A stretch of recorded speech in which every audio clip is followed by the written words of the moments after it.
Assalamualaikum dan salam misteri.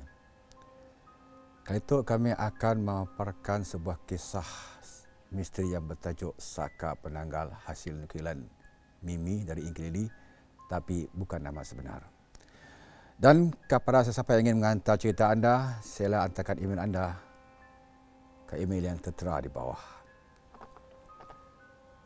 Nama aku Mimi. Kisah itu bermula pada tahun 1999. Umur aku masa saya baru jak 10 tahun. Masih segar diingatan mengenai kisah itu. Nak dijadikan cerita, kampung aku diberi nama Kampung Bunga. Kisah itu mengenai seorang perempuan yang tinggal di Kampung Bunga. Namanya Mastura. Mastura mempunyai 5 orang adik dan Mastura merupakan anak sulung dalam keluarga. Kesemua mereka adalah anak yatim piatu. Di sebalik kisah kehidupan Mastura ada sedikit cerita yang ramai si tahu bahawa keturunan mak Mastura ada nginang Saka. Setelah mak Mastura meninggal, mak Mastura meninggalkan Saka kepada Mastura. Saka keturunan akan tetap diwarisi oleh Mastura walaupun Mastura si rela. Sakaya tetap akan bersama dengan Mastura. Tapi siapa yang tahu bahawa Mastura mewarisi Saka keturunannya. Mastura pun terpaksa hidup dalam keadaan yang bukan kehendaknya setiap hari. Apa yang diperlah Mastura bila tiba masanya, memang Mastura siap nak kontrol dirinya pun. Pada suatu hari, ada sepasang lelaki, bini yang baru berpindah ke Kampung Bunga. Nama lelaki bini yang baru berpindah ke kampung tersebut adalah Jali dan Hamidah. Kebetulan juga masa saya sidak dua ia berpindah ke sebelah rumah kosong berjiran dengan rumah Mastura. Aku dapat rasakan ada makanan untuk kau dalam jari dik, kata Mastura sendiri. Mastura dan gajaklah gelagat dak laki bini ya beramah mesra dengan jiran-jiran yang lain. Mastura pun mengatur langkahnya menuju ke arah pasangan yatik. Assalamualaikum kak, bang. Kami Mastura, kami diam rumah sebelah kita, kata Mastura kepada Hamidah waktu ya. Pada masa yang sama, mata Mastura mengeling ke arah perut Hamidah yang memboyot. Masa saya, Mastura pun rajin nolong pasangan dia, ngangkat barang, ngemas rumah, macam-macam lah. Mastura tu nang dikenali sebagai seorang yang rajin dan membantu orang kampung. Jadi Jali dan Hamidah pun suka dengan perangai si Mastura tu tanpa tahu apa cerita yang sebenarnya. Setelah kandungan Hamidah menginjak ke 9 bulan, maka pada suatu malam Hamidah terasa dah nak melahirkan. Jadi Jali pun bergegas mencari bidan di kampung, pakai nolong memidankan Hamidah yang mau melahirkan anak masa saya. Mastura yang tahu masanya dah tiba, Mastura masuklah ke dalam bilik khas yang sedia ada dalam rumah. Sejak dulu lagi, Mastura masuk, tak payah kunci bilik. Adik-beradiknya semua dah masuk tidur. Mastura masuk ke dalam tempayan yang agak besar yang boleh memuatkan 2 orang. Mastura mula meliuk, lentukkan badannya seolah-olah orang gelik. Pintu tiba-tiba berbunyi. Angin pun bersiul seolah orang yang bersiul. Lampu berkelip-kelip. Mestua yang mulanya berbadan kenek hanya tinggal palak. Terapung dengan isi perutnya yang berjuntai, berbau darah hanyir.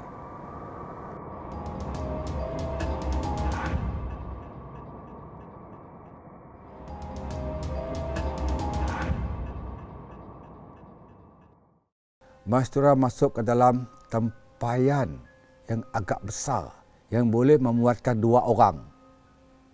Mastura mula meliuk, lintukkan badannya seolah-olah orang gelik. Pintu tiba-tiba berbunyi. Angin pun bersiul seolah orang yang bersiul. Lampu berkelip-kelip. Mestua yang mulanya berbadan kenek hanya tinggal palak. Terapung dengan isi perutnya yang berjuntai, berbau darah hanyir. Penjan terbuka tiba-tiba. Mestura pun terbaring keluar mencari habuan. Terbang menghampiri rumah Jali dengan Hamidah. Selepas Hamidah selamat melahirkan, bunyi bayi pun kedengaran. Mak bidan yang memidankan Hamidah Masaya seakan tahu dan lihat ada berbola api yang datang dari jauh. Setelah ditahu, pasti Mak bidan tahu berbolaya merupakan penanggal. Penanggal tu nak suka darah orang bersalin. Pintu rumah dan penjan diketuk berkali-kali. Tok, tok, tok, tok. Jali dan Hamidah dah ketakutan disebabkan bunyi yang datang dari segenap sudut. Mak bidan mula mengeling langgar kiri kanan. Jali, adakah pola nak dipesan aku dengan kau tak? Tanya Mak bidan dengan nada serius. Ada Mak bidan. Jali laju mengangguk. Saya berekod anak ke arah bininya dengan anaknya. Jali tahu sebab hari yang sebelumnya Jali ada tersempak dengan Mak bidan. Sekaligus Mak bidan ada menceritakan yang kampung bunga berisi hantu penanggal. Teringat dengan kisah dari berita yang baru jak disampaikan membuatkan Jali balik ke rumah. Molah segala apa yang perlu seperti yang dah dipesan Mak bidan dengannya sebagai persediaan. Bermacam-macam bunyi yang boleh dengar dari luar rumah. Kak Hamidah, Mas datang tu. Suara sayup kedengaran dari jauh. Hamidah yang kelelahan lepas beranak mendudukkan dirinya ke dinding. Bang, buka pintu. Midah datang. Ya, ujar si Midah dengan Jali. Jali Kak Yatek mengerutkan keningnya. Bukan mestura ya Midah, katanya dengan bininya. Berbatus muka Hamidah bila nangga reaksi lakinya. Faham benar Hamidah apa yang disampaikan Jali dengannya. Selama Hamidah berada di kampungnya, ada juga jiran yang madah dengan Hamidah supaya berhati-hati dengan sesiapa saja. Walaupun orangnya selalu nolong. Agi masa Hamidah tengah ngandung kabar angin tentang hantu penanggal dari kampung seberang selalu ngacau fikiran Hamidah. Kak, Mas nak masuk lo. Tolong bukakan pintu Kak. Sayu suara kedengaran. Tak, tak, tak, tak. pantas bunyi di atas bumbung macam nembiak berekod. Jali dengan Hamidah berpelukan. Takut Mastura boleh memecah masuk ke dalam rumah. Allahu Akbar, Allahu Akbar. Jali bangun. Lalu azan. Si tahan dengan gangguan dari penanggal. Risau dengan bini, dengan anaknya yang baru lahir. Angin kuat membadai serta guntur yang berdentum kuat. Pintu rumah dengan penjat diketuk bertalu-talu. Habis sejak melakukan azan, gangguan pun beransur hilang. Lega. Mak bidan yang dari tadi membacakan sesuatu akhirnya berhenti dan meminta izin nak pulang. Sebelum mak bidan balik ke rumah, mak bidan ada mesan dengan Jali supaya mengelakkan beberapa gangguan dari hantu penanggal. Biasanya waktu dulu di kampung bila ada orang yang ingin melahirkan, maka tuan rumah akan mengantung beberapa ranting pokok berduri di setiap penjan dan pintu rumah. Keesokan harinya, awal pagi dah Jali buka penjan pintu rumah supaya cahaya matahari masuk. Alangkah terkejutnya bila Jali nangga keadaan di luar rumahnya penuh dengan tanah merah dengan pasu yang bertaburan. Jali hanya mampu mengeleng dan mula mengemas bahagian laman rumahnya yang berterabur. Persediaan yang rapi harus dibuat untuk mengelakkan sebarang kejadian yang berlaku. Apakah yang terjadi kepada Mastura sampai kini tu? Cik tahu macam ni kisahnya. Adakah keturunannya masih bebas ataupun Mastura masih hidup sampai sekarang? Siapa yang tahu pengakhiran Mastura?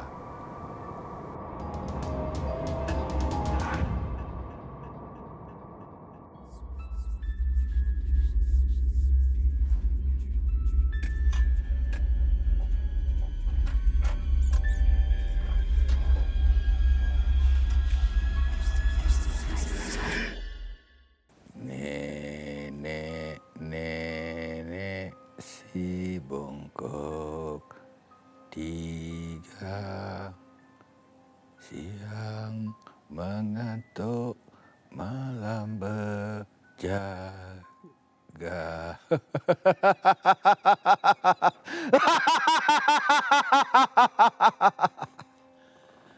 Cerita kami kali itu ialah Nenek si Bongkok Tiga, dihantar oleh Edrida dari Gedung.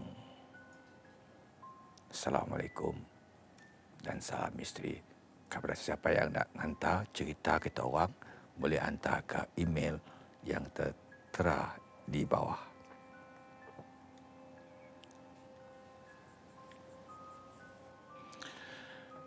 Nama aku Ed. Cerita tu bila aku ditempatkan di PLKN di Samarahan.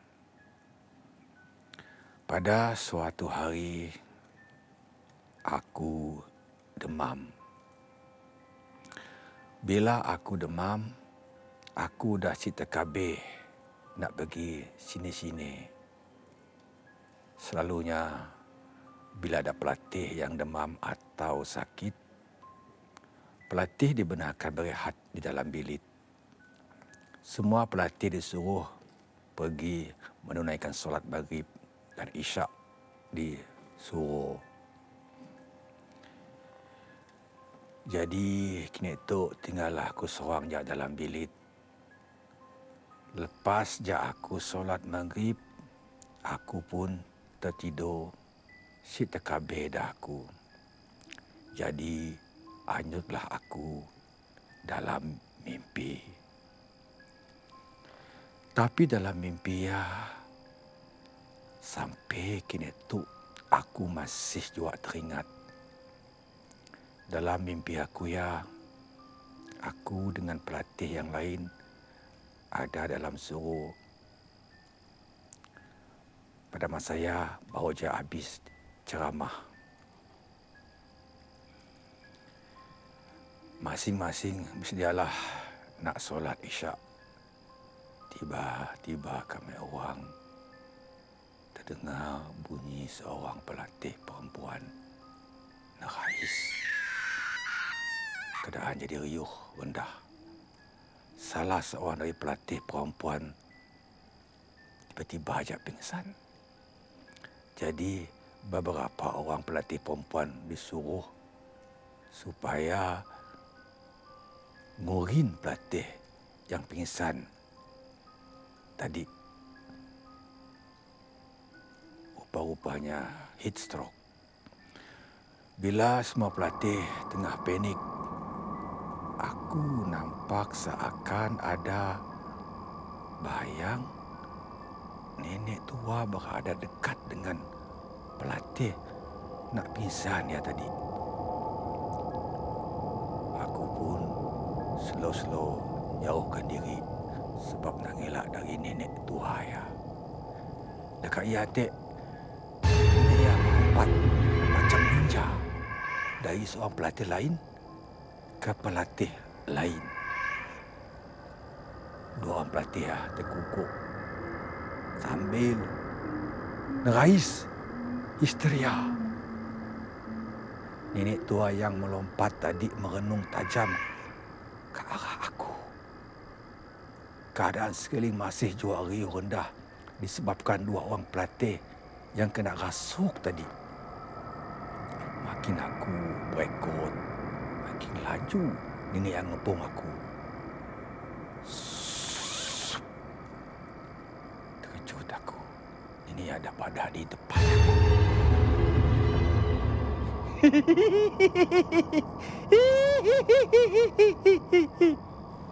Tetap nenek ya, dengan mukanya penuh dengan darah, menyeringai macam yang nak makan aku pun ada juga.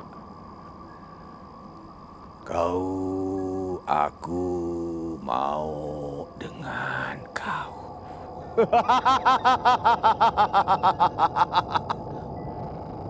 Kata nenek ya lagi dengan aku. Aku si mau dengan kau. Aku si mau. Taris aku dengannya.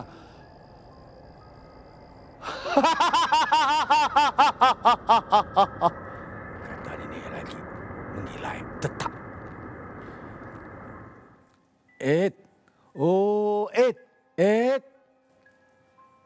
Ada seorang yang nunggah sayup-sayup. Aku digap oleh kawan aku nak baru balik dari suruh. Badan aku dah habis basah lecun sebabkan berpeluh. Aku bermimpi nenek tua. Keesokan harinya, aku pun madahlah mimpi aku ya dengan ustaz yang ada di PLKN saya. Menurut apa yang dipadah oleh ustaz ya, aku merupakan perumah yang terbaik untuknya huni selain dari orang lain yang ada di pusat PLKN ya. Nya nyuruh aku jaga solat, jaga aurat, pasal jangan sembarangan di tempat orang, kata ustaz lagi. Aku rasa ia adalah mimpi paling nyata yang pernah aku alami. Aku seram sejuk bila teringatkan mimpi ya. Nenek ya nampak nang menakutkan dengan bongkok tiga. Kayak mukanya berkerepot. Jadi ialah cerita yang aku alami.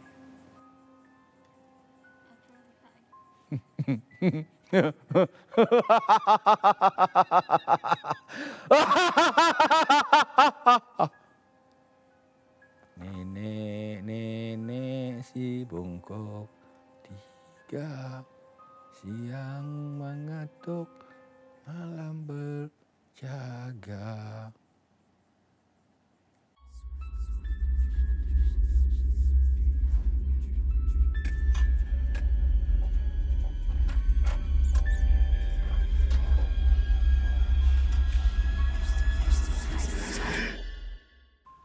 Aku pun carilah bau ia sebab kuat gila baunya.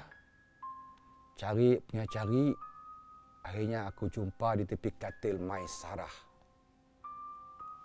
Tiba-tiba bunyi pintu ditolak dengan kasar. Maisarah datang ke arah aku. Lalu menepis kemenyan dipegang aku ya. Ni barang aku. Kau jangan pandai-pandai pegang. Tais Maisarah. Aku pun terdiam. Suasana di bilik senyap. Aku mesti tahu nak padah apa dengan Maisarah sebabnya masih lagi macam orang marah. Aku pun mesej kawan aku. Tung! Tiba-tiba kilat memancar dan berdentum kuat. Terkejut aku olehnya.